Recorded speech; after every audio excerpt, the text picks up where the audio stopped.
I'm Tyler Ward, and in this video I'm going to be discussing the proper ways to handle firearms and toolmark evidence. Forensic sciences provides reliable and scientific support to the areas of firearm and toolmark comparisons.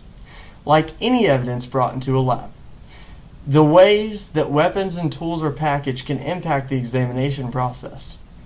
With firearms being America's preferred murder weapon, it is most crucial that we abide by the proper guidelines, for failure to do so can destroy leading evidence, causing injustice.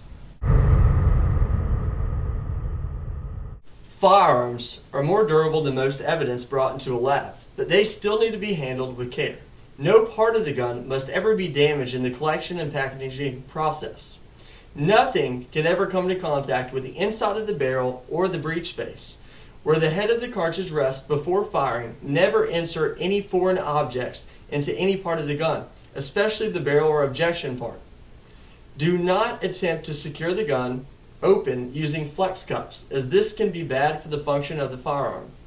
As long as the gun is cleared of all ammunition, it can be submitted with the action closed. And be sure to never dry fire or work the action of the weapon that is submitted as evidence. In cases where weapons are recovered from fresh water, they must be contained in the same water. Rifles, shotguns, and pistols and revolvers taken from lakes and ponds that do not fit into containers need to be sprayed heavily with WD-40 or any kind of other lubricant. Then submit it to the section as soon as possible, for the slightest bit of rust on the inside of the barrel can alter the individual characteristics of a weapon. Firearms that are removed from salt water must be rinsed heavily, oiled, and then sent to the lab as soon as possible.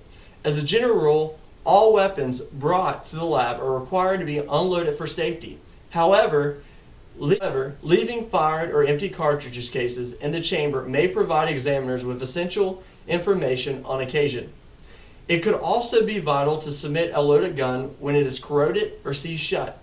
However, always notify the lab beforehand that the loaded gun is being delivered, and then make the delivery in person. The National Integrated Ballistics Information Network, NIBIN for short, is a program administered by the Bureau of Alcohol, Tobacco, Firearms, and also Explosives, and is operated by local agencies throughout the country.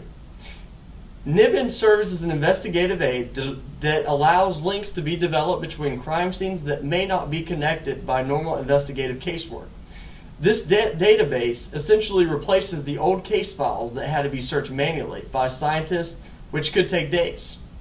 Images from cartridge cases, from crime scenes, and from test-fired guns recovered from various sources are entered into the system. The database then does endless comparisons in hours rather than days. If the computer finds a potential match, and the scientist confirms the match, then this information is presented to the investigators in order to assist in their investigations. When submitting bullets and cartridge cases to be examined, always describe their recovered location. If several cartridge cases or bullets are from one location, they can be packaged together. However, bullets that are packaged together should be lightly wrapped in tissue or cotton to protect them from possible damage. Never mark or engrave any surfaces of the bullet or cartridge case, for this can damage individual characteristics needed for an accessible examination. Do not let any metal objects come into contact with the bullets, for yet again, damage can take place.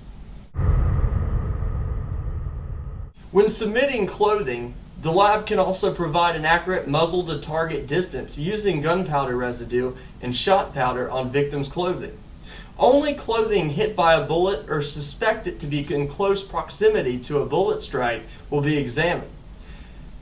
This testing is generally not performed by suspect clothing in order to determine whether the suspect has fired a gun. Keep in mind that in order to determine the gun used in a crime, the gun must be submitted as well. All clothing submitted for testing must be placed in paper bags or boxes. In cases when clothing is wet or bloody, air dry them before packaging. For damp clothing, mildews, even in paper bags, making the examination tough. Lastly, tool marks.